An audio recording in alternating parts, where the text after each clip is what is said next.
नमस्कार. सडेतोड मराठी न्यूजमध्ये सर्व प्रेक्षकांचं सहर्ष स्वागत. मी विक्रांत पाटील आणि माझ्यासोबत आहे सागरजीत चव्हाण. सध्या आपण तासगाव कवठेमंकाळ या मतदारसंघातल्या एका महत्त्वाच्या विषयावर चर्चा करतोय की तासगाव कवठेमंकाळ विधानसभेचा भावी आमदार नेमका कोण. एक 2 दिवसांपूर्वी आपण या विषयावरती ॲनालिसिस केलेलं होतं. मी आणि सागरजीत चव्हाण दोघांनी एक व्हिडिओ केलेला होता. विशेष गोष्ट अशी की या दोन्ही तालुक्यांमधून अगदी तुडुंब प्रतिसाद मिळालेला दिसतो. कुणी रोहित पाटील यांच्या बाजूनं कौल दिलेला होता, कुणी प्रभाकर पाटील यांच्या बाजूनं कौल दिलेला होता, तर कुणी या दोन्ही पर्यायांव्यतिरिक्त आणखी कुणी पर्याय आहे का नाही याच्यावर सुद्धा चर्चा केलेली होती. तेव्हा आपण याच विषयाच्या अनुषंगानं आज चर्चा करतोय की तासगाव कवठेमंकाळ विधानसभेचा नेमका आमदार कोण. तर ही चर्चा को स्पॉन्सर्ड बाय तासगावची ॲम्बिशियस करिअर अकॅडमी आहे. MPSC UPSCचे दर्जेदार क्लास आणि या सर्व प्रकारच्या स्पर्धा परीक्षेच्या संदर्भातलं फ्री काउन्सिलिंगसुद्धा तिथं केलं जातं आणि त्याच्यासाठीची एक लिंक आम्ही या चॅनलच्या डिस्क्रिप्शनमध्ये दिलेली आहे. तिथं गुगल फॉर्म आहे, तो भरून आपण हे फ्री काउन्सिलिंग घेऊ शकता. तेव्हा आपण या चर्चेला सुरुवात करतोय. या चर्चेसाठी आपल्याकडे प्रमुख पाहुणे म्हणून उपस्थित आहेत भारतीय जनता पार्टीचे तासगाव तालुका अध्यक्ष सुनीलजी पाटील, त्याचबरोबर शिवसेनेचे प्रदीप काका माने, राष्ट्रवादीचे ॲडव्होकेट गजानन खुजडजी. नुकताच जो BRS पक्ष तेलंगणामध्ये आहे तो सध्या महाराष्ट्रामध्ये सुद्धा वाढतोय. BRSचे आपल्याकडे ज्योतिरामजी जाधव आहेत. घोरपडे गटाचे खास कवठेमंकाळहून या ठिकाणी उपस्थित आहेत पांडुरंग तात्या. त्याचबरोबर महाराष्ट्र नवनिर्माण सेनेचे अमोल काळे आणि राजकीय विश्लेषक म्हणून 2 तासगाव तालुक्यातील प्रिंट मीडियाचे पत्रकार आहेत जी पोळ आणि दत्ताजी पाटील. तेव्हा आपण या चर्चेला सुरुवात करतोय. ही चर्चा आहे महाडिबेट. तेव्हा या चर्चेला सुरुवात करतोय सागरजी चव्हाण यांच्यापासून. वेळ न दवडता मी स्टँडिंग आमदार आहेत त्यांच्या प्रतिनिधींना विचारतो की रोहित पाटील हे पुन्हा म्हणजे आमदारकीसाठी प्रोजेक्ट केलं जात आहे, तर बरोबर रोहित पाटील हे आमदार होतील का? राष्ट्रवादी काँग्रेस पक्षाचा शहराध्यक्ष म्हणून मी इथं ॲडव्होकेट गजानन खुजड इथं मी उपस्थित आहे. 2024ला सप्टेंबर, ऑक्टोबर किंवा नोव्हेंबर ह्या पिरियडमध्ये आमदारकीचे इलेक्शन होण्याची दाट शक्यता आहे. विद्यमान आमदार माननीय आमदार सुमनताई पाटील सध्या तासगाव कवठेमंकाळ विधानसभा मतदारसंघाचं प्रतिनिधित्व करतात. भविष्य काळामध्ये सेंट्रल गव्हर्नमेंट असो किंवा स्टेट गव्हर्नमेंट असो, इलेक्शनची जी काही नियोजन असेल नियोजन कमिटीचं इलेक्शनच्या, त्या संदर्भात जी धोरणं ठरली जातील, 2024च्या एंडला इलेक्शन घ्यायचं का मध्यावधी निवडणूक घ्यायची, वेळेचं बंधन असल्यामुळे नेमक्या प्रश्नावर मी येतोय. रोहित पाटील आमदार होतील त्याची शक्यता किती वाटते तुम्हाला? रोहित पाटील हा फिक्स आमदार उमेदवार म्हणून आमदार राष्ट्रवादी काँग्रेस पक्षाचा फिक्स उमेदवार म्हणून ठरलेला आहे. त्यानंतर जे आता दुसरं नाव चर्चेत आहे भाजपचे प्रभाकर पाटील असतील, त्यांच्या प्रतिनिधींना विचारतो की तुमच्या दृष्टीनं प्रभाकर बाबा निवडून येतील याची शक्यता किती? 100% तेच निवडून येणार. ओके, म्हणजे या ठिकाणी राष्ट्रवादीनं उमेदवारीची पक्की जी ही आहे ती सांगितलेलं आहे आणि भाजप म्हणते की आमचा उमेदवार 100% निवडून येतो. यानंतर विक्रांतजींना मी पुढचा प्रश्न विचारण्यासाठी विनंती करतो. आपण प्रत्येक विधानसभा इलेक्शनच्या वेळी पाहिलेलं आहे की तासगाव कवठेमंकाळ विधानसभा इलेक्शन होतं आणि त्यावेळी कवठेमंकाळला सातत्यानं गृहीत धरलं जातं. तेव्हा कवठेमंकाळहून या ठिकाणी खास घोरपडे गटाचे आपल्याकडे उपस्थित आहेत ते पांडुरंग तात्या पाटील. तेव्हा पांडुरंग तात्या आपल्याला काय वाटतं? मला या ठिकाणी एवढंच म्हणायचं आहे की तासगाववाल्यांनी स्वतःची पाठ स्वतः थुपटून घेण्याचे उद्योग बंद करावेत. यामध्ये कवठेमंकाळमध्ये आजही 50%पेक्षा जास्त मतदारसंख्या असणारा आमचा शेतकरी विकास आघाडी म्हणजेच अजितराव घोरपड्यांचा गट आहे. त्यांना गृहीत धरण्याचं कुणीही उद्योग करू नयेत. मी एवढंच सांगेन की अजितराव घोरपडेसुद्धा या विधानसभेचे उमेदवार असू शकतात. ते नसतील तर राजवर्धन घोरपडे हे आमचे नक्की विधानसभेचे उमेदवार असणार आहेत.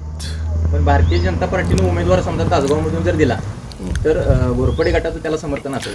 आम्ही कुठल्याही पक्षावर आजपर्यंत घोरपडेंच्या कार्यकर्त्यांनी प्रेम केलेलं नाही. आम्ही व्यक्तिनिष्ठ प्रेम करतो आणि आमच्यामध्ये अजितराव घोरपडेने आदेश दिल्यानंतर ती यंत्रणा राबवण्याचं काम आम्ही करतो. पक्ष संघटना आम्ही बघत नाही. ठीक आहे. आपल्याकडे आता जे प्रमुख गट आहेत काका गट, आबा गट आणि घोरपडे गट, याच्या व्यतिरिक्त सुद्धा काही काम करणारे कार्यकर्ते आहेत. आपल्याकडे महाराष्ट्र नवनिर्माण सेनेचे अमोल काळे सुद्धा आहेत. भविष्यात मनसेचा उमेदवार असेल का विधानसभेसाठी? आता तरी काम तरी आम्ही त्याच धोरणानं चालू आहे आमचं. 100% असेल उमेदवार आमचा. शिवसेनेचे तालुका प्रमुख आहेत प्रदीप काका माने. शिवसेनेचा उमेदवार असेल का की पुन्हा सुद्धा तुम्ही अलायन्समध्येच असाल? आमचा शिवसेना पक्ष हा आदेशावर चालतो. काळाच्या उतरात काय दडलं माहीत नाही, पण सर्वसामान्य शेतकऱ्यांसाठी, सर्वसामान्य कुटुंबासाठी काम करणारं नेतृत्व भविष्यात जन्माला येऊ शकतं. स्वर्गीय आबांनी सुद्धा सांगितलेलं आहे, मतदार राजा हा मतपेटीतून जन्माला येतो.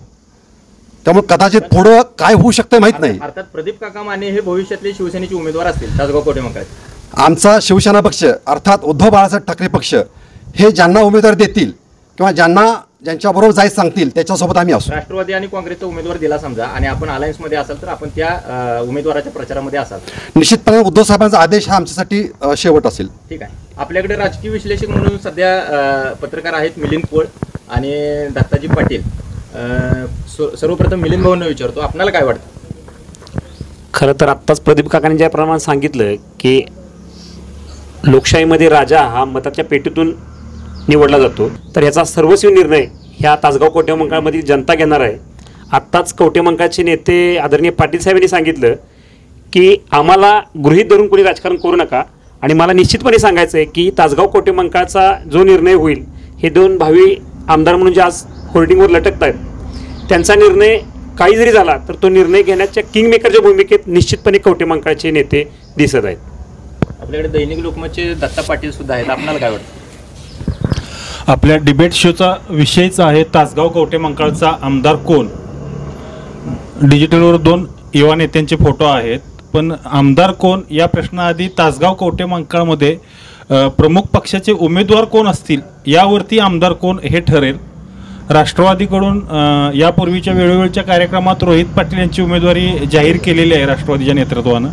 भाजपकडून अद्याप उमेदवारी जाहीर झाली नाही, पण नुकत्याच झालेल्या कार्यक्रमात प्रभाकर बाबांना जे पदाची जबाबदारी दिलेली आहे, पक्षीय पदाची जबाबदारी दिल्या, त्यावरून खासदार पाटील यांच्याकडून आणि त्यांच्या कार्यकर्त्याकडून प्रभाकर बाबांना लॉन्चिंग करण्याचा प्रयत्न विधानसभेच्या अनुषंगानं सुरू आहे.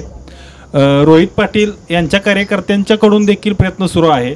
इथं उपस्थित असलेल्या मान्यवरांनी जो प्रश्न घराणेशाहीच्या अनुषंगानं केला, या 2च नेत्यांना पुढं आणायचं का, तर खाजगीत सगळ्यांनाच तसं वाटतंय, सगळ्याच पक्षांच्या नेत्यांना खाजगीत तसं वाटतंय की घराणेशाहीच पुढे यायला लागल्या. काही जण स्पष्ट बोलले, काही जण स्पष्ट बोलले नाहीत, पण या 2 नेत्यांच्या कार्यकर्त्यांच्याकडूनच त्याचं भांडवल केलं जातंय म्हणण्यापेक्षा समर्थन केलं जातंय दोन्ही पक्षाच्या, म्हणजे राष्ट्रवादी आणि भाजपकडून. त्या मानानं तासगाव कवठेमंकाळ तालुक्यात सक्षम तिसरा पर्याय अद्याप तयार झाला नाही. घोरपडे सरकारांची भूमिका सदैव तळ्यात मळ्यात राहिल्या. आत्ता त्यांच्या पाटील साहेबांनी सांगताना सुद्धा आघाडीचा उल्लेख केला, कुठल्याही पक्षाचा किंवा शिवसेनेचा विशेषतः केला नाही. आणि विधानसभा इलेक्शन संपली की पुढच्या विधानसभा इलेक्शनपर्यंत तासगाव तालुक्यात त्यांचा कोणताही संपर्क नसल्यामुळं त्यांच्या राजकीय मर्यादा स्पष्ट दिसून येतात. तासगाव आणि कवठेमंकाळ दोन्ही तालुक्यात संपर्क असणारे सद्यस्थितीत राष्ट्रवादी आणि भाजपचंच जाळं विणलं गेलेलं आहे. काँग्रेस असेल, BRS असेल किंवा शिवसेना असेल, त्यांची क्षमता, राजकीय ताकद मर्यादित आहे. सक्षम तिसरा पर्याय येऊ शकतो, पण आंजणी चिंचणीचं वेळोवेळीचं सेटलमेंटचं राजकारण सक्षम तिसरा पर्याय होऊ देत नाही. अगदी सक्षम अभ्यासू व्यक्तिमत्व जरी असलं तरी ते पुढे येऊ शकत नाही. सद्यस्थितीत आंजणी किंवा चिंचणी याच अनुषंगानं उमेदवार कोण असतील, प्रभाकर बाबा आणि रोहित दादा यांचे फोटो आहेत, त्यांच्या समर्थकांच्याकडून त्यांचं मार्केटिंग सुरू आहे. पण मूळ मुद्दा लोकसभेच्या इलेक्शनच्या अनुषंगानं डिपेंडेड आहे. लोकसभेला उमेदवार कोण असेल, त्यानंतर विधानसभेला उमेदवार कोण असेल हे स्पष्ट होईल. परंतु आंजणी आणि चिंचणी अशीच लढत होईल, अशी सद्यस्थितीत तर ती परिस्थिती दिसून येते. दत्ता पाटील यांनी सांगितलेला मुद्दा अगदी रास्त आहे की लोकसभेनंतरच आपला उमेदवार ठरणार आहे. आपल्यावर होणारा अगदी राष्ट्रवादी आणि भाजपचे दोन्ही प्रमुख कार्यकर्ते, प्रवक्ते म्हणून आपण या ठिकाणी उपस्थित आहात, एक गंभीर आरोप होतोय की घराणेशाहीचा. रोहित पाटील यांना पुन्हा लॉन्च केलं जातंय आणि अगदी आपण बऱ्याच वर्षांपासून आबांच्यासाठी संघर्ष केलेला आहे, आबांचं नेतृत्व घडवण्यामध्ये संघर्ष केला आहे आणि काकांचं नेतृत्व घडवण्यामध्ये आपण सुद्धा संघर्ष केला आहे. पण आपल्या कार्यकर्त्यांकडे दुर्लक्ष होऊन जर पुन्हा त्याच घरातला एखादा उमेदवार दिला जात असेल तर हा एक गंभीर घराणेशाहीचा आरोप आहे. कैलासवासी आराराबा यांच्या अकाली निधनानंतर वास्तविक काहीच संपर्क नसताना सुद्धा 14 सालापासून आज 23 पर्यंत रोहित पाटीलने ग्राउंडला ग्रासरूटला तासगाव विधानसभा मतदारसंघ, कवठेमंकाळ मतदारसंघ ह्या दोन्ही मतदारसंघात सातत्यानं संपर्क आणि काम केलेलं आहे. आणि त्यामुळं घराणेशाहीच्या आरोपापेक्षा याला 8-9 वर्षामध्ये जे काम केले तेच काम जर लोकांना भावण्याची शक्यता आहे. आपल्याला काय वाटतं, घराणेशाहीचा आरोप होतोय, पुन्हा संजय काकांच्या घरातूनच उमेदवार दिला जाण्याची शक्यता आहे? नाही, मुळात रोहितदादांनी जी उमेदवारी यांनी जाहीर केली त्यानंतर कार्यकर्त्यांना असं वाटायला लागलं की त्यांना जर समर्थ पर्याय पाहिजे असेल तर प्रभाकर बाबाशिवाय पर्याय नाही. प्रभाकर बाबा कधीच म्हटले नाहीत मी उद्याचा आमदार आहे, मीच आमदार होणार आहे, किंवा काकाने कधी असं स्टेटमेंट केलेलं नाही की माझा मुलगा प्रभाकरच हा आमदार असेल असं म्हणले नाहीत. लोकांना, आमच्या भाजपमधल्या सगळ्या प्रमुख माणसांना असं वाटतंय की यांना जर स्पर्धक असेल तर तो फक्त प्रभाकर बाबा होऊ शकतात. आणि त्यामुळं संजय काकाचं काम, भाजपचं देशातलं काम, भाजपचं तालुक्यातलं काम हे सगळं बघितल्यानंतर भाजपचाच उमेदवार निवडून येणार. आणि काकाने असा कधीच दावा केला नाही की त्यांना तिकीट मिळालेलं आहे. आमचा पक्ष हा एक वरून निर्णय घेणारा असा पक्ष असल्यामुळं इथं कुणी तिकीट न मागितल्यामुळं प्रभाकर बाबांना तिकीट मिळेल असं गृहीत धरून हे वातावरण सुरू आहे. रोहितदादांना पर्याय म्हणून प्रभाकर बाबांना लॉन्चिंग करण्यात आलेलं आहे. मी घोरपडे गटाचे या ठिकाणी कार्यकर्ते आहेत. आता दत्ता पाटील यांनी सांगितल्याप्रमाणे अजितराव घोरपडे यांचा संपर्क इलेक्शन नंतर पुन्हा कधीच नसतो, खरं आहे? काय आहे, आता हे युवा नेते म्हणून तुम्ही त्यांना प्रपोज करताय असा त्याचा अर्थ आहे. पण मी एक तुम्हाला सांगू शकेन की एक आपल्याकडे एक म्हण आहे कि बाजार में नई मूंगफली आने से बादाम के दाम कम नहीं होते. ॲम्बिशियस अकॅडमी आपल्यासाठी घेऊन येत आहे सरकारी नोकरीची सुवर्ण संधी. राज्य उत्पादन शुल्क, जिल्हा परिषद, स्टाफ सिलेक्शन कमिशन, तलाठी भरती, नगर परिषद, केंद्र सरकार व राज्य सरकारच्या विविध 10,000 पेक्षा अधिक पदांच्या तयारीसाठी ॲम्बिशियस अकॅडमीची वरदान बॅच क्रमांक 2 सुरू होत आहे. तर चला, सरकारी नोकरी मिळवण्यासाठी आजच आपला प्रवेश निश्चित करा. ॲम्बिशियस करिअर अकॅडमी, ओम शिवशक्ती कॉम्प्लेक्स, गणपती मंदिराजवळ, तासगाव. संपर्क 8459391020 आणि 7249492323. त्याचप्रमाणे जरी संपर्क नसला तरी लोकांच्या अडचणीमध्ये सहभागी होण्याचं आणि जे होईल ते काम करण्याचं प्रयत्न ते अजितराव घोरपडे आपल्या पद्धतीनं करतायत. आणि मला इथं सांगायला तुम्हाला विशेष करून वाटतं की आता ह्या दोघांच्याही ज्या काय प्रकार त्यांचा चालू आहे त्याला कंटाळून आमच्या दूध संघामध्ये आता अलीकडच्या 5-6 महिन्यामध्ये गर्दी वाढायला लागलेली आहे. त्यामुळे जनतेला परत ज्या काय मागं चुका केलेल्या 10 वर्षामध्ये कळून चुकल्यात असं त्यांच्या लक्षात आलं असावं. आपल्याकडे शेतकरी नेते आहेत आणि सध्या ते BRSचं काम करतात. दादा, तुमच्या बाबतीत आता बऱ्याच वेळा चर्चा होते, वैयक्तिक आपल्याला आता तुमच्यावरती चर्चा करायची नाही की सुरुवातीला स्वाभिमानी, त्याच्यानंतर काँग्रेस, परत एकदा शेतकरी नेता म्हणून, आता पुन्हा BRSचा नेता म्हणून आपण समोर आलेला आहात. BRSची ज्यावेळी उमेदवारी दिली जाईल तेव्हा आपण BRSमध्येच असाल का? सध्या आता जी चर्चा चालू आहे ह्याला मला कुठंतरी जरा फाटा द्यायचा आहे. मुळात तासगाव कवठेमंकाळचा जो भाग आहे तो 99% शेतकरी आहेत. इथं शेतकऱ्यांच्या प्रश्नावर कुठं चर्चा होताना दिसत नाही. आज पिकं वाळायला लागलेले आहेत, पाण्याचा प्रश्न, ऊसाचा प्रश्न इथलं गंभीर झालेला आहे की आपल्या जिल्ह्यातील सर्वसाधारण आपल्या या भागातील 4ही साखर कारखाने बंद आहेत. मग तासगाव कारखाना असो, नागेवाडी कारखाना असो, कवठेमंकाळ कारखाना असो आणि आटपाडी कारखाना असो, ह्या कारखानदारांनी हे कारखाने गिळलेले आहेत. ऊसाचा प्रश्न एवढा भयानक झालेला आहे की कोण येतोय आणि काटामारी करतोय आणि त्याच्यामध्ये म्हणजे ह्याच्या दरामध्ये लुटतोय, ह्याच्यावरती पण कुठं चर्चा होताना दिसत नाही. ह्याच्यावरती तुम्ही जरा चर्चा करावी अशी मी तुम्हाला विनंती करतोय. निश्चितपणे विविध मुद्द्यांवर नेत्यांनी बोलायला पाहिजे, जे प्रमुख पक्षांचे कार्यकर्ते त्यांनी बोलायला पाहिजे. पण आता महत्त्वाचा आपला विषय आहे की तासगाव कवठेमंकाळ विधानसभेचा आमदार कोण. आपण काल परवाची चर्चा केलेली होती, एक व्हिडिओ आपण टाकलेला होता की प्रभाकर पाटील की रोहित पाटील. त्याचं कारणच एवढं होतं की सध्या 2 तालुक्यांमध्ये, तासगाव आणि कवठेमंकाळ या दोन्ही तालुक्यांमध्ये रोहित पाटील आणि प्रभाकर पाटील या दोघांभोवती चर्चा घडते.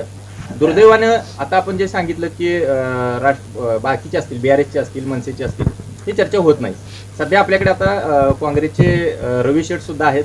आपणाला काय वाटतं, काँग्रेसचा उमेदवार भविष्यात असेल का? राज्यात महाविकास आघाडीच्या सरकारप्रमाणे ध्येय धोरणाप्रमाणे आत्तापर्यंत तासगावचे काँग्रेस चालत आलेलं आहे. चालत असताना स्थानिक ज्या निवडणुका होत्या त्या निवडणुकीमध्ये मात्र आघाडीप्रमाणे काँग्रेसला कुठं गृहीत धरलेलं नाही, आतापर्यंत समजून घेतलेलं नाही, सामावून पाहिजे तसं घेतलेलं नाही, जागा वाटपमध्ये विचार केला नाही. याचा परिणाम आपल्याला कृषी उत्पन्न बाजार समितीमध्ये तिसरी आघाडी बघायला मिळाली. ह्याच पद्धतीनं जर अशी अवस्था झाली तर निश्चितच तिसरी आघाडी तासगाव कवठेमंकाळ तुम्हाला दिसेल. आपण भविष्यात सुद्धा विधानसभेला तिसरी आघाडी म्हणूनच असाल का स्वतंत्र काँग्रेस म्हणून आपलं अस्तित्व असेल? वरच्या पक्षाच्या आघाडीच्या निर्णयाप्रमाणे आम्ही जाऊच, पण जर वारंवार जर असं परिस्थिती निर्माण होत असेल तर तासगाव काँग्रेस निश्चितच तिसऱ्या आघाडीकडे वळेल एवढं मी सांगेन. आता तुम्ही सांगितलं की माझा प्रश्न आहे ना, तुम्ही म्हटला की स्थानिक स्वराज्य संस्थांमध्ये आघाड्यांवरती काम केलं, परस्पर विरोध या विचारसरणी असलेल्या भाजपसोबत तुम्ही आघाडी केली आणि त्यात थोडंफार यश देखील आलं. नगरपालिकेच्या दृष्टीने देखील अशीच आघाडी पुन्हा तुम्ही करू शकताय, करणार आहात का, त्यावरती काय विचार चालू आहे? आता तुम्ही जो प्रश्न विचारला की तुम्ही आताच्या निवडणुकीला भाजपबरोबर युती केली तर ते चुकीचं आहे. तिसरी आघाडी म्हणून मी तुम्हाला मगाशी उल्लेख केला होता की तिसऱ्या आघाडी म्हणून आम्ही आता तिथं लढलेलं आहे आणि तिसऱ्या आघाडीचा उमेदवार म्हणून महादेव नाना तिथे गेलेले आहेत. नाही, पण युतीमध्ये जे पक्ष होते ते भाजपच्या बरोबरच युती होती. तिसऱ्या आघाडीला त्यांनी सामावून घेतलं हा त्यांचा प्रश्न आहे, पण आमची ही तिसरी आघाडी होती त्यांच्याबरोबर होती. मान्य नाही. दादा तुम्ही सहमत आहे? येत्या विधानसभा इलेक्शनला वरिष्ठ पार्टीला राज्य लेवलला महाविकास आघाडी, राष्ट्रवादी काँग्रेस पक्ष, उद्धव ठाकरेंचा शिवसेना अशा आघाडी संपूर्ण राज्यात जर इलेक्शनचं समविचारी जर धोरण ठरलं तर स्थानिक पातळीला सोयीचं राजकारण करत असताना तुम्ही वेगळ्या पद्धतीने जर विचार मांडायला लागला, मार्केटिंगमध्ये इलेक्शन असो वेगळं किंवा नगरपालिका इलेक्शन असो, दोन्ही वेळा सातत्यात तुम्ही बीजेपीला पाठिंबा दिला. महाविकास आघाडीच्या परिस्थितीमध्ये राष्ट्रवादीनं काँग्रेसला विश्वासात घेतलं नाही असं त्यांचं म्हणणं आहे. आता हे धोरण वरच्या लेवलला जर ठरलं असेल आणि त्याने जर खाली अंमलबजावणी केली असेल त्या बाबतीत मोहन शेडकर तुम्ही साक्षीला आहेत. राष्ट्रवादीला कदाचित विश्वास असावा की काँग्रेसला सोबत घेतलं नाही तरी सुद्धा आपलं बहुमत राहते. असं एक लक्षात ठेवायचं, जागा मागत असताना आपापल्या भागामध्ये जे सीटची कॅपॅसिटी हे बघून जर जागा मागायला पाहिजेत. माझा आरोप काँग्रेसवर नाही आहे, काँग्रेसच्या नावावर जे स्थानिक लेवलला राजकारण केलं जातं ते कुठेतरी थांबायला पाहिजे. आता जो कुंभार साहेबांनी जो विषय मांडला की आमची ताकद जास्त आहे, नाही बरोबर आहे. मी आता सध्या काँग्रेसमध्ये नसलो तरी मी काँग्रेसचा होतो, बरोबर आहे का? मी एक तुम्हाला उदाहरण देतो.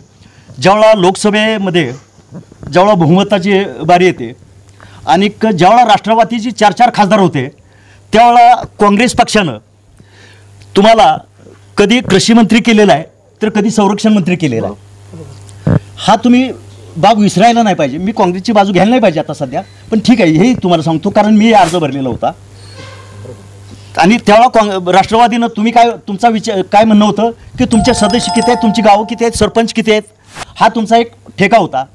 त्यामुळं ही काही जे तिसरी पर्याय आघाडी जी शोधावी लागली ती त्याच्यामुळं झालेलं आहे. माझा प्रश्न नव्यानंतर आम्ही राष्ट्रवादी काँग्रेस पक्ष आलो, नव्याच्या अगोदर आम्ही काँग्रेसमध्ये होतो, त्यामुळे केंद्रीय मंत्रिपद मिळालं तर त्या तेव्हाच्या परिस्थितीनुसार निर्णय घेतला होता. माझा थेट प्रश्न तुम्हाला असा आहे की नगरपालिकेच्या मागच्या नगरपालिकेच्या वेळेला काँग्रेस बरोबर युती न करून तुमचं थोडंफार नुकसान झालेलं आहे. युती आमच्याकडे मोडलेलं नाही, विचारा. मोडली नसेल, तुमच्याकडून मोडली नसेल तरी थोडंफार नुकसान झालं तुमचा नगराध्यक्ष त्यामुळे पडला गेला नाही. कारण असं त्याचा विचार केला जाणार का? आता त्या प्रत्येक इलेक्शनच्या टायमाला जर विधान परिषद स्थानिक स्वराज्य मतदारसंघ जर इलेक्शन आलं तर त्यांचं सोयीचं राजकारण होणार. महाविकास आघाडी म्हणून काँग्रेस आणि राष्ट्रवादी जर समविचारी म्हणून जर तुम्ही सोयीचं राजकारण करत असाल तर मग चुकीचं आहे. 2004च्या विधानसभेला ज्यावेळी काँग्रेसच्या जागा राज्यामध्ये जास्त होत्या, राष्ट्रवादीच्या जास्त होत्या आणि काँग्रेसच्या कमी होत्या, तरी सुद्धा पवार साहेबांनी निर्णय घेतला की मुख्यमंत्री काँग्रेसचा असला पाहिजे. तसं तुम्हाला इथं नगरपालिकेला तो पॅटर्न राबवता आला 100%. पण त्या दृष्टीने विचार व्हायला पाहिजे ना. सीट मागत असताना त्याप्रमाणे मागायला पाहिजे. अर्थात जागा वाटपात आपले बिनसले. पुन्हा एकदा अगदी शेवटाकडे येताना या मुद्द्यावरती आपण येऊयात. मी भाजपाचे सुनील भाऊ आहेत, त्यांना विचारतो की 2 दिवसांपूर्वी आपण एक सडेतोडवरती व्हिडिओ टाकलेला होता की तासगाव कवठेमंकाळचा आमदार कोण आणि रोहित पाटील की प्रभाकर पाटील या अनुषंगाने चर्चा केलेली होती. त्यावेळी सोशल मीडियावरती बऱ्यापैकी चर्चा रोहित पाटलांच्या बाजूने होती, बऱ्यापैकी कमेंट्स त्यांच्या बाजूने होत्या. नाही, चुकीचं आहे सगळं. तुम्ही आता कुणाला भेटला काय भेटला मला माहिती नाही, पण एक आहे नाही, ज्या की गेल्या खाली आलेल्या होत्या सोशल मीडियावरती, युट्यूबला ज्या कमेंट आल्या त्या बरोबर आहे, पण ते कुणी म्हणजे त्या सोशल मीडियावर बघितलं असेल नाही बघितलं असेल किंवा आणि काही जणांनी रिंग करून केलं असेल मला माहिती नाही. पण एक आहे की तालुक्यातला जर विकास बघितला, आज भाजपच्या माध्यमातून संजय काकांनी केलेली कामं बघितली आणि आमदार वहिनींनी गेल्या 10 वर्षामध्ये आपण जर बघितलं तर या तालुक्यातलं प्रशासन पूर्णपणे संपलेलं आहे. वहिनी ह्या प्रशासनामध्ये फेल्युअर ठरलेले आहेत. त्यामुळं सामान्य जनता आज अडचणीमध्ये आहे, त्यांना कुणी आता तिथं वाचवायला नाही. त्यामुळं भाजपचाच इथं उमेदवार निवडून येणार आणि भाजपचा दुसरा कोणी दावेदार नसल्यामुळं प्रभाकर बाबांनी स्वतःहून मला उमेदवारी पाहिजे आणि मीच आमदार असं म्हटलं नाही, कार्यकर्त्यांनी प्रभाकर बाबांचं नाव घेतलेलं आहे. त्यामुळं जर पक्षानं उद्या प्रभाकर बाबाला तिकीट दिलं तर प्रभाकर बाबा उद्याचे 100% आमदार होणार. ते या कारणामुळे होणार आहे. जसं सुनील भाऊला माझा प्रश्न आहे, जसं करेक्ट कार्यक्रमचा धोका राष्ट्रवादीला आहे तसं सरकारने जर पाठिंबा नाही दिला तर भाजपला धोका होऊ शकतो. नाही, सरकार हा असा काही विषयच नाही. मी एकच सांगितलं की भारतीय जनता पार्टी ही दिल्लीपासून गल्लीपर्यंतचा हा पक्ष आहे. या पक्षाची ध्येयधोरणं हे दिल्लीमधनं ठरतात, मुंबईमधून ठरतात. त्या लेवलवर तिथं ज्या चर्चा होतील त्या चर्चा सगळ्यांनाच बंधनकारक राहतील. त्यामुळे त्याप्रमाणे भाजपचा उमेदवार 100% निवडून यायला काहीच अडचण नाही असं मला वाटतंय. खरं तर चालू का मॅक? खरं तर आता आमदार कोण होणार याच्यावरती चर्चा चालू आहे. मुळातच एक खासदार पुत्र आहेत, एक आमदार पुत्र आहेत. जन्माला येताना सोन्याचं चमचा घेऊन आलेले आहेत. त्यामुळे कोणतरी आमदार होईल. पण त्यापेक्षा पलीकडे माझा असा प्रश्न आहे की आजपर्यंतचे ह्या साधारणपणे 10-15 वर्षामध्ये जर बघितलं, पाणी बांधापर्यंत आलेलं आहे, शेतात पाणी पोचलेलं आहे, शेतकऱ्यांनी शेतात पिकवलेलं आहे, विकण्यासाठी त्या डोळ्यात पाणी उभा राहतं आहे. ह्याच्यावरती कधी कोण बोललं का? दुसरा प्रश्न असा आहे, तासगाव तालुक्यामधून कडेगाव असेल किंवा पलूस तालुका असेल, 2 तालुके जन्माला आले. दोन्ही तालुक्यामध्ये आज 5 स्टार MIDC तयार होते. पण आजही तासगावात MIDC अजूनही तशीच्या तशीच आहे. आज इथले शिकले सवरलेले बेरोजगार 10,000 रुपयेसाठी सांगलीला कोल्हापूरला जात आहेत. ह्याच्यावर तुम्ही प्रश्न विचारणार का? राहिला मुद्दा तिसरा की आजची जर परिस्थिती बघितली, आमची आत्ता मार्गदर्शक आत्ता बोलत होते की ऊसाचा विषय आम्ही ऐकत मोठं झालो. त्याचबरोबर द्राक्ष शेती तशीच. आज द्राक्ष बागायत असो किंवा ऊस पट्ट्यातला शेतकरी असो, दोघंही आज कंगाल झालेले आहेत. मला तर असं वाटतंय कधी भाऊ की सरकारनं द्राक्ष शेतीपेक्षा ऊस शेतीपेक्षा गांजा लावायला आम्हाला परमिशन द्यावी आणि तो गांजा सरकारने विकत घ्यावा. अन्यथा या पुढच्या काळामध्ये पश्चिम महाराष्ट्रामध्ये आत्महत्या प्रमाण वाढल्याशिवाय राहणार नाही. तुम्ही प्रश्न विचारत असताना आमदार कोण, ह्यापेक्षा आमदार नक्की दोघांपैकी कोणतरी होईल किंवा तिसरा होऊ शकतो. पण आमच्या बेसिक प्रश्नावरती ह्याची चर्चा होणार का, असा आम्हाला पत्रकारांना प्रश्न आहे. तुम्ही लोकशाहीचा 4था स्तंभ आहात. अत्यंत संतप्त प्रतिक्रिया आमदार गटाची या ठिकाणी आहेत. तुझं डोकेल आपल्याला एक प्रश्न असा आहे की पुन्हा एकदा मी त्याच विषयाकडे होतो. आपला मूळ विषय मात्र त्याला विषयांतर नको, की शेतकऱ्यांचे विषय आहेत. अगदी तासगाव कारखान्यापासून सूतगिरणीपर्यंत असे अनेक विषय आहेत. अनेक उद्योग व्यवसाय या ठिकाणी उभा करता आले असते मागच्या 5-10 वर्षांमध्ये, या ठिकाणी झालेले नाही. हा एक तर विषय आहे. पण JJP हा या ठिकाणचा गट पोखरते, यात किती तथ्य? आता एक मुद्दा महत्त्वाचा मगाशी मुद्दा निघाला, बेकारी योजना किंवा बेकारी जनता किंवा MIDC संदर्भात इथं बरेच लोक हजर आहेत. 2002 साली सुभाष शिंदे मनरेगाचे मैत झालेत. 650 एकराचे उतारे MIDCच्या ताब्यात आहेत. त्यावेळीपासून आज अखेर आता परत 150-200 एकराची MIDCच्या ताब्यात आहेत. MIDC जमीन ग्रहण करायला आलेलं आहे. त्यावेळेचे सुद्धा अडथळे, त्यावेळी सुद्धा जी माणसं उभा केली. MIDC उभा राहत असताना गव्हर्नमेंटचा पैसा, गव्हर्नमेंटच्या जमिनी, गायरामध्ये जमिनी मंजूर झालेले MIDC असताना सुद्धा जर होत नसेल तर ह्याचा माणूस कोण जबाबदार, ह्याचा जरा तपास होणं गरजेचं आहे. थेट आरोप खासदारांवर आहे का? नाही, मुद्दा आता प्रश्न राहिले 2च, खासदार आणि आमदार. आम्ही जर 2002 सालापासून जर MIDC आणतोय, 150-200 एकर MIDC स्वतः शासन जमीन घ्यायला आले आणि जमीन घेत असताना जर ग्रहण करताना जर अडथळा येत असेल त्याला जबाबदार कोण? फुकट साहेबांचा अप्रत्यक्षपणे तुम्हाला म्हणजे नाही, ते चुकीचं बोलतायत. कोणतीही योजना आली की त्या योजनेला ज्यांचा त्रास होतोय ते विरोध करत असतातच. मग ते शेतकरी असोत, ज्यांच्या जमिनी जात आहेत ते लोक असोत, हे विरोध करत असतात. पण त्यांना विश्वासात घेऊन काम करणं आणि ते तडीला नेणं ही जबाबदारी त्या संबंधित जे कुणी असतील त्यांची ती जबाबदारी आहे. ते विरोध होतोय म्हणून तुम्ही काम पळ काढणं हा तुमचा पळपुटेपणा आहे आणि हे काय बरोबर नाही. विरोध तर सगळ्याच बाबतीत होत असतो. ते तुम्ही मोडून तुम्ही विरोध काम करायला पाहिजे होतं असं आमचं मत आहे. माझा मुद्दा असा आहे की त्यांनी जसा रोख धरला की खासदार संजय काकांच्यामुळे नाही, चुकीचं आहे. त्यांनी काय असं कुठेही जाहीर स्टेटमेंट केलं नाही, कुठेही मिटिंग घेतलेली नाही, कुठेही कुणाला तुम्ही होऊ देऊ नका म्हणून सांगितलेलं नाही. उलट विकास कामासाठी संजय काका नेहमी आग्रही असतात आणि वहिनीनं ते या विकास कामासाठी कायम ते मदत करत असतात. आजपर्यंतचा इतिहास असा आहे की त्यांनी कुठेही कधी विरोध केलेला नाही. त्यांनी एखादं स्टेटमेंट आम्हाला दाखवावं. 2002 साली बायपासला रिंग रोडला कोर्टात दावे दाखल करायला कुणी सांगितले, कोण माणसं उभा केली हे उजेड द्यायला पाहिजे. रिंग रोड थटला, बायपास थटला, ह्याला स्थानिक आमदार जबाबदार. बरं, रांजणीच्या ड्रायपोर्टचं काय झालं? आता जो तुम्ही ह्याच्या MIDC जे दावे प्रतदावे करत आला, बरोबर आहे की नाही? आता काल परवा पेपरला वाचलं की आपलं जो ड्रायपोर्ट आहे ते हातकलंगलीच्या खासदार माने यांनी पळवून नेलेला आहे. तर मग ह्यात आता दावे प्रतदावे कोण करणार यांनी उत्तर द्यावीत. आणि माझा मुद्दा हा शेतकऱ्याचा आहे. हे जे सारे पक्ष बसलेले आहेत ह्यांच्यासाठी भविष्यात निवडणुकीमध्ये शेतकऱ्यासाठी तुमची ध्येय धोरणं काय आहेत हे तुम्ही जाहीर करा. आज करा, नाही पुढच्या ह्याच्यामध्ये करा, पण आता ड्रायपोर्टचा विषय घ्या. या सर्वांमध्ये खरं तर आरोप प्रत्यारोप दावे प्रतिदावे होतच राहतील. याच्यामध्ये भरडला जातो तो सामान्य माणूस. मी पुन्हा एकदा या ठिकाणी राजकीय विश्लेषक मिलिंद पोळ आहेत. मिलिंद, नाही, एक मिनिट, ड्रायपोर्ट बद्दल मी बोलतो. ड्रायपोर्ट हा रांजणीलाच होणार. कोल्हापूर जिल्ह्यातल्या लोकप्रतिनिधी मागणी केलेली आहे. ह्याचा अर्थ ते तिथं झालंच असं नाही, आणि झालंच असेल तर ती डबल होईल.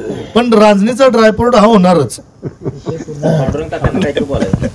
आता रांजणीच्या ड्रायपोर्टच्या बाबतीत बोलायचं झालं तर जी जागा तुम्ही घेणार आहे ती कोणाची आहे हे अजून माहिती नाही. ते मेंढपाळ ते जे आहे त्यातून जमीन घ्यायची, त्यातून त्यांचा त्याला विरोध आहे हे सुनील भाऊंना बहुतेक माहिती नसेल. कारण ते जे आहे ते ह्याचं आहे, ते शेळी मेंढी पालन त्या संस्थेचं आहे ती जागा, आणि त्यामध्ये ते ड्रायपोर्टचा विषय चालू आहे. त्यांचा त्याला विरोध आहे. शासनाची जरी असली तरी ती संस्था आहे वेगळी, हस्तांतरण झालेलं नाही त्याचं. आता दुसरा मला आता स्पष्ट अनेक बोलायचं झालं तर या तासगावमध्ये आमचाच खासदार आमचाच आमदार हे भांडायचं आणि शेवटाला ठरवायचं असा काय उद्योग करणार आहेत का असं मला खुजट साहेबांना प्रश्न विचारायचा आहे. कारण विनाकारण आम्हा सगळ्यांना ताटकळत बसवण्यापेक्षा अगोदर डिक्लेअर करून टाकलं तर तो एक प्रश्न मोकळा होईल. यावेळेला सुद्धा सेटलमेंटचं राजकारण होणार आहे का कवटेमंकाळला थांबवण्यासाठी? हा कळीचा मुद्दा आहे. दोन्ही म्हणजे भाजपच्या प्रतिनिधींना आणि राष्ट्रवादीच्या प्रतिनिधींना माझा थेट सवाल आहे की अजून पण आतापर्यंत जी सेटलमेंट आज चालू आहे असं चर्चा आहे बाहेर, ही खरं आहे का आणि इथून पुढे तसंच चालणार आहे का? सेटलमेंट हा अजिबात प्रकार नाहीये. ह्या संदर्भात भविष्य काळात ठरवेल. मग अशी चर्चा उठते का? नाही, चुकीचं आहे. हे त्यांचं विधान चुकीचं आहे. असं काही झालेलं नाही. मतदार काय कुणाच्या दावणीला बांधलेलं नाही. मतदारांनी घेतलेले तो निर्णय आहेत. पण ह्याचा अर्थ असा नव्हे ही सेटलमेंट फक्त तासगावपुरती असं नाही. संजय काकांना लीड जतपासून मिळालेलं आहे. त्यामुळे सगळ्याच लोकांनी मोदींच्यावर विश्वास ठेवून काकांना मतदान केलेलं आहे. त्यामुळे त्यांचा आरोप हा निराधार आहे. नाही, मी बोलतो जरा 2 मिनिट. आता मला सांगा, शिवसेना आणि भाजप हा एकत्रच होते ना? ज्या वेळेला आम्ही विधानसभेला शिवसेनेचे उमेदवार होतो आणि लोकसभेला भाजपचा उमेदवार होता, त्यावेळेला जे कवटेमंकाळमधनं आम्ही भाजपचा उमेदवार म्हणून त्यांना लीड दिलं, त्यांनी तेच लीड लोकसभेचं विधानसभेला आम्हाला देणं गरज होती की नाही? आम्ही विचार केला नाही तो तासगावचा उमेदवार आहे का कुठला कॅलिफोर्नियात आला ह्याचा विचार केलेला नव्हता. आम्ही प्रामाणिक राहतो. जो शब्द दिल तो पाळतो. 2009ला अर्ज माघार घेऊन आराराबांना आम्ही पाठिंबा दिला, त्यावेळेलाही पूर्ण केलं.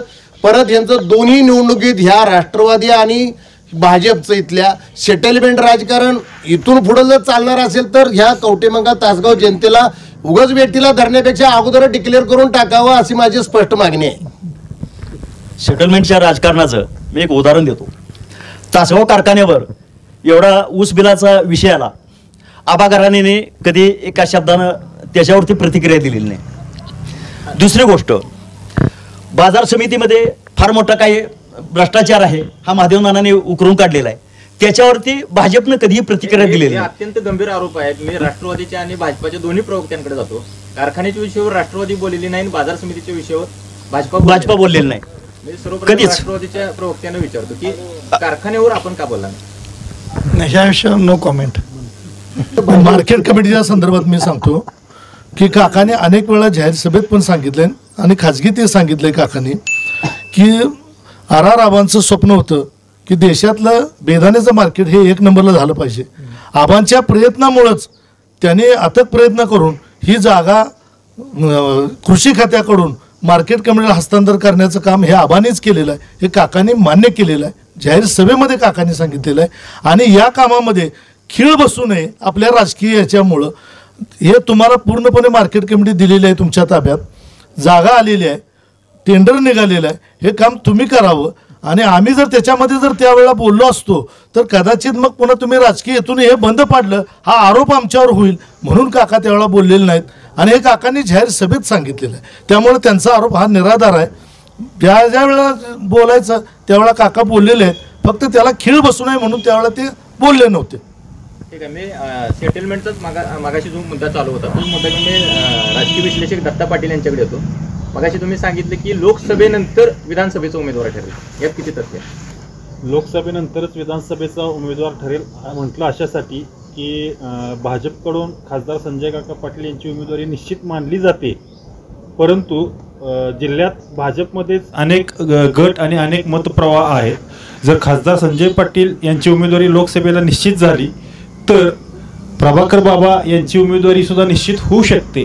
परंतु मगाशी पाटील साहेब कवटेमंकाळजी म्हटले त्या अनुषंगानं त्यांच्या कायम आशा असतात आणि इलेक्शनच्या काळात त्यांची भूमिका संदिग्ध जरी राहिली असली तरी मागच्या निवडणुकीला पण सरकारांची उमेदवारी संजय काकांनी शब्द दिल्यानंतर शेवटच्या टप्प्यातच तुम्ही स्वीकारली. तसंच शेवटच्या टप्प्यात जर काय पुलाखालून काही पाणी गेलंच तर सरकार किंवा सरकारांचे चिरंजीव सुद्धा उमेदवार राहू शकतात. असं काही नाही की हे दोघंच उमेदवार निवडणूक रिंगणात असतील. सगळ्यात महत्त्वाचा विषय असा आहे फक्त सरकारांना माझ्या माहितीप्रमाणे गेल्या 5-10 वर्षात जे काही अनुभव आलेले आहेत त्या अनुभवामुळे यावेळेला ते रिस्क घेतील का नाही ही जी मोठी साशंकता आहे.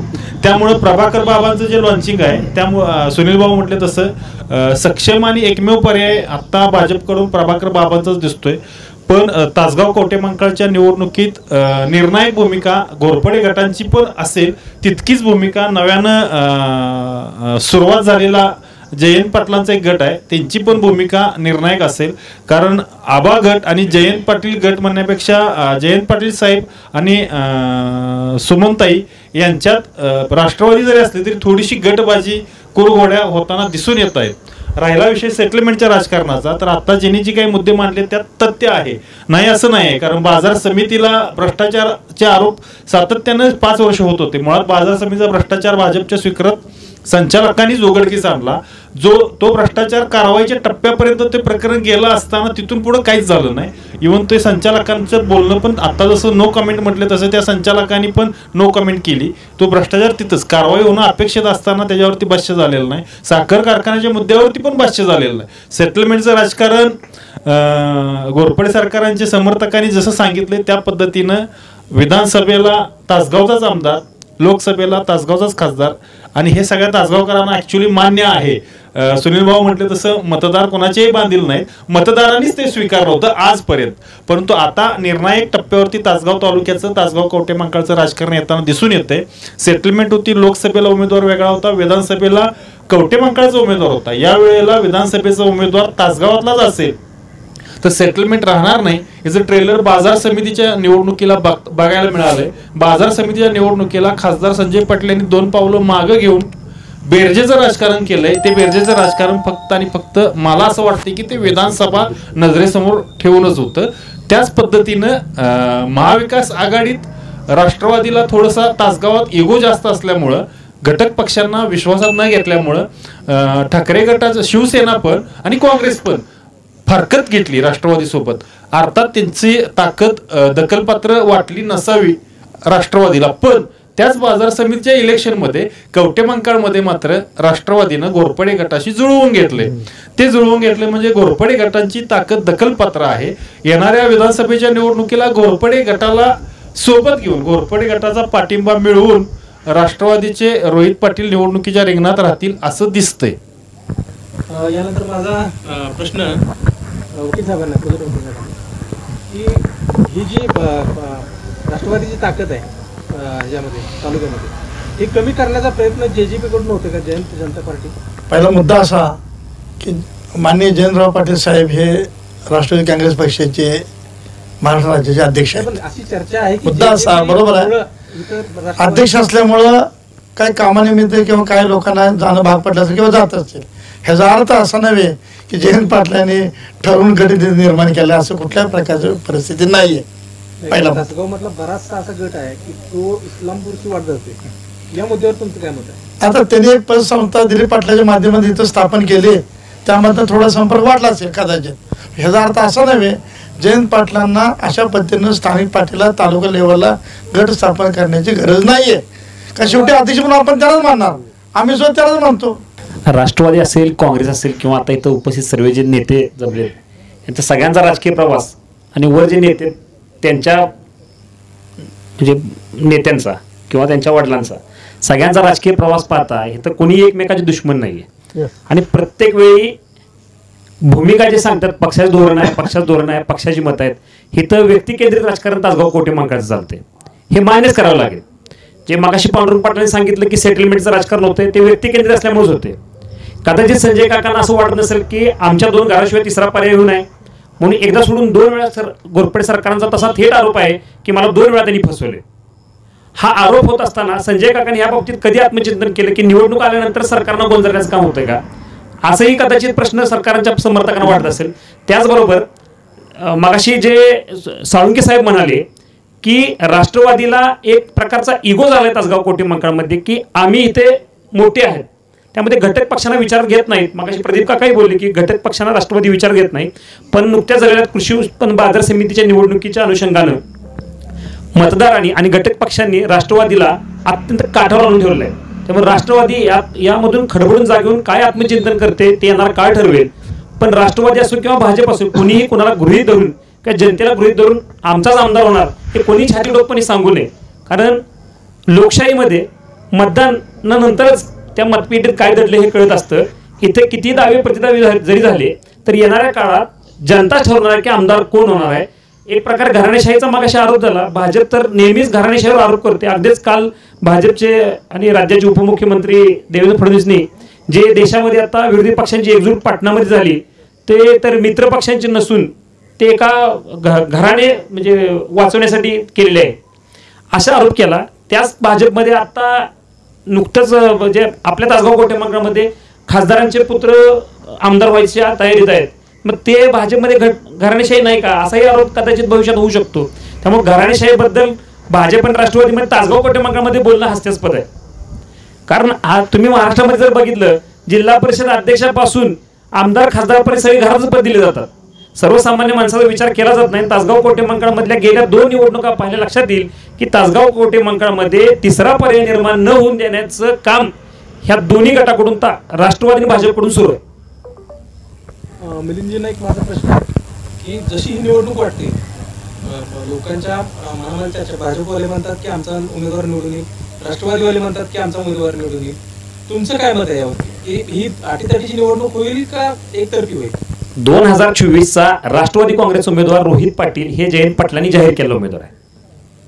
परंतु भाजपमध्ये निवडणुकीच्या आदल्या दिवशीपर्यंत कोणाला माहीत नसते की उमेदवार कोण आहे.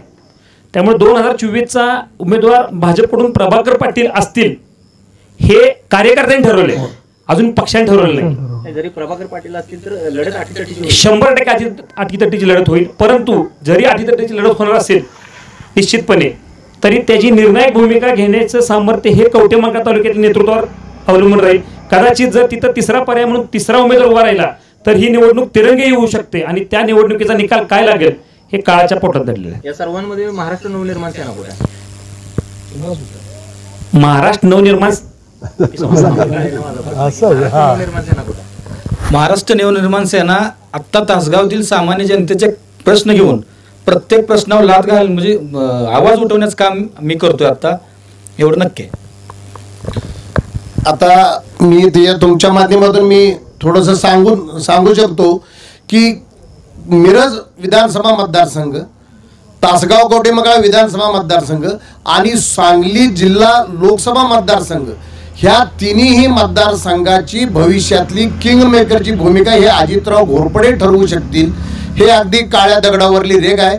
त्यामुळं कुठलेही राष्ट्रवादी असेल किंवा भाजपनं असेल, त्यांचं ह्या तासगाववाल्यांनी एकदाच ते सेटलमेंटचं राजकारण आहे का नाही एकदा ठरवल्यानंतर आम्ही पुढला विचार करू. माझा एक प्रश्न आहे तुम्हाला की तुम्ही म्हणताय सरकारांची भूमिका ही निर्णायक असेल, हो, पण आतापर्यंत मागच्या निवडणुकीनंतर आजपर्यंत सरकारांचं साधी एक बातमी देखील आली नाही किंवा त्यांचं सक्रिय राजकारणामध्ये तासगावमध्ये कुठे संपर्क, कवटेमंकाळमध्ये देखील नाही. ते राजकारणातून बाहेर असताना त्यांची भूमिका निर्णायक होईल असं तुमचं म्हणणं आहे, पण संपर्कात का नाहीत? हा, तर आता मला त्यात हे तुम्ही संपर्कात नाही म्हणता हे अतिशय चुकीचं मला वाटतंय.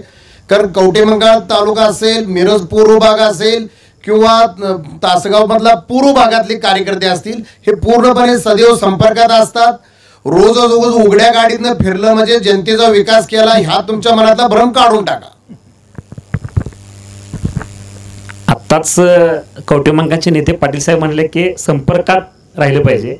ऍक्च्युली संपर्कात आता हे जे भावी आमदार म्हणून तुम्ही ज्यांचे पोस्टर लावले आहेत, ह्या लोकांनी निवडणुका समोर दिसायला म्हणून संपर्कात आले असाही लोकांचा आरोप व्हायला लागलाय. ज्यावेळी दुष्काळाचे प्रश्न येतात, ज्यावेळी शेतकऱ्यांचे प्रश्न येतात, ज्यावेळी बेरोजगारीचे प्रश्न येतात, त्यावेळी हे निवडणुकीनंतर कोणच दिसत नाहीत. आणि निवडणूक आल्यानंतर अगदी बांधावर एखादं शेतकऱ्याचं रेडाक जरी मेलं तर त्याच्या मातीला हजर राहणारे नेते बघितलेत मी लोकसभेला विधानसभेला. त्यामुळे संपर्कात कधी कोण येतं ते उद्देश ठेवून आलेले असते, त्यांचे हेतू असतात. निवडणूक आले की संपर्कात तुम्ही कधी येताय हे जनतेने चांगलं ओळखलं आहे आणि जनतेला आता कोणी गृहीत धरू नये. जरी तासगाव कवटेमंकाळचा भावी आमदार म्हणून तुम्ही पोस्टर लावले असतील तर जनता ठरवणार आहे कोण आमदार होणार कोण खासदार होणार ही जनता ठरवणार. त्यामुळे कोणी कोणाला गृहीत धरू नये ह्याचा सर्वस्वी निर्णय येणाऱ्या काळात मतदार राजा तासगाव कवटेमंकाळचा ठरवेल. मिलिंदजींना माझा एक शेवटचा प्रश्न, यानंतर आपण डिबेट संपवतो.